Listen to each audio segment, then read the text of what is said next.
Welcome back. This is Interface, and we are in conversation with Joang Molapo, who is the deputy leader of the Basotho National Party, an opposition party in Lesotho. And we're talking about the situation in the country, wondering what will bring some sort of peace and stability to Lesotho. And if you have any thoughts on that, and also maybe just some insights into what's going on in that country, you can give us your thoughts on Facebook or on Twitter. On Facebook, we can be found at Interface on SABC2, that's our handle, or on Twitter at Tembisa Magele or at Interface on SABC. So before the break, we're talking about what has led to this the stalemate that we find now. What are some of the major issues that you can highlight and say, this is what we as the opposition disagree with the government on?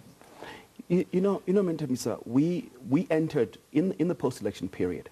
We understood as the opposition that Lesotho had a prolonged period of political instability. Right.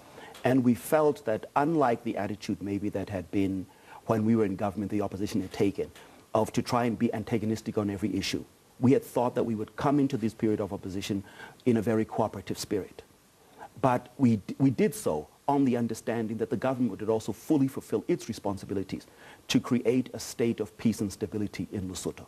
So where the major departure has occurred is the fact that we are unable to live in a peaceful environment in Lesotho at present.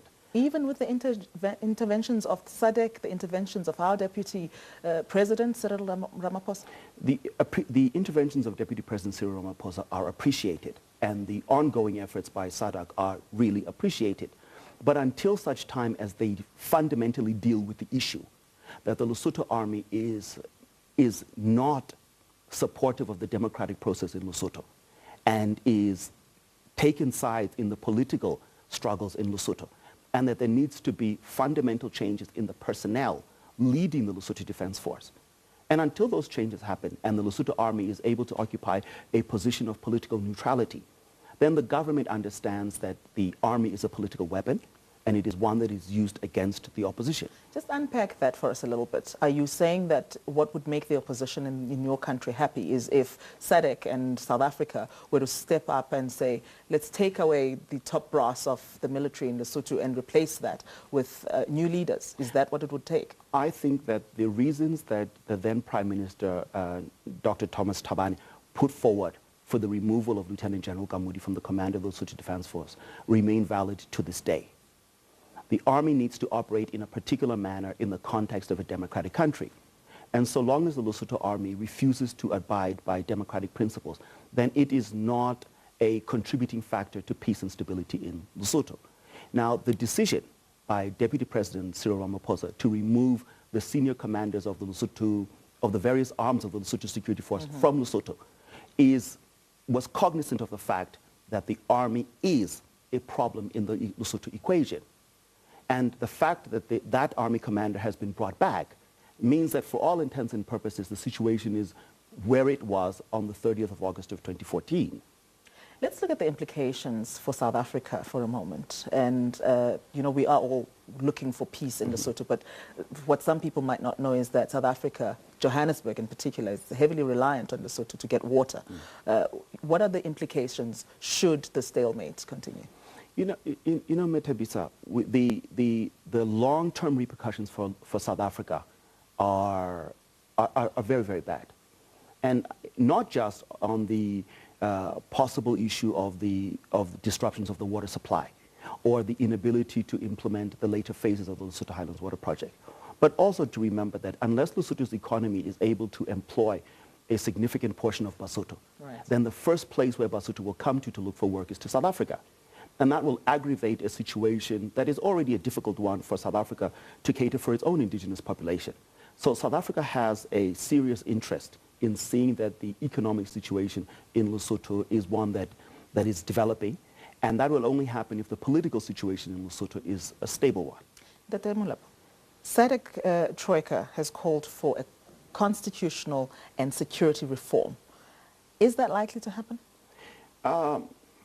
Is there a desire in Lesotho for constitutional and security reform? The answer is yes. But the way the government is going about it, one doubts very much whether it will take off. The government recently, through the Deputy Prime Minister, outlined a process to us in Parliament where we would see constitutional reform and effectively the repeal of the Constitution without the normal constitutional practices being followed.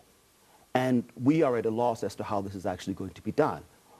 As the opposition parties, we appreciate that maybe part of Lesotho's problem is endemic in the Constitution itself. And therefore, we are open to a genuine dialogue around what sort of constitutional reforms might be needed for the country. But, for example, the government recently undertook a trip to Botswana to look at certain aspects of benchmarking their security in Botswana, and they said that they're going to visit other SADC countries. But this is done by the government alone without in any way engaging the opposition. And we wonder when these proposals come to the table, when there hasn't been any real dialogue between government and the opposition, how the government intends to put these on the table. So we continue to say that we are interested in a genuine discussion with government. We fully appreciate, having been a former government, that there is a need for certain types of reforms. But the government is not talking to us, and the government effectively refuses to speak to us. And this is really part and parcel of the problem, is the very attitude of the government. I do want to reiterate that we did invite the government to be part of this conversation, but they were not able to. But maybe at a later stage we will try and get their side of the story. For tonight, we are speaking to the deputy leader of the Basotho National Party, Joang Molapo, and that is an opposition party in Lesotho. So as the opposition, have you come together? Are you fragmented? Are you speaking with a united voice in that country? We have 55 members of parliament in opposition, and that constitutes 46% of Lesotho's parliament. We are composed of 3 political parties, and as we speak now, the leaders of all 3 of the opposition parties are in exile here in South Africa.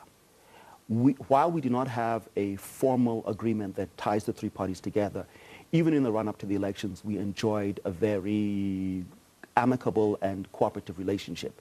And that has improved as our period in opposition has continued.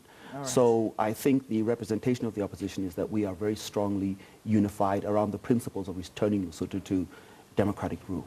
And we have to take another short break. We're back after this.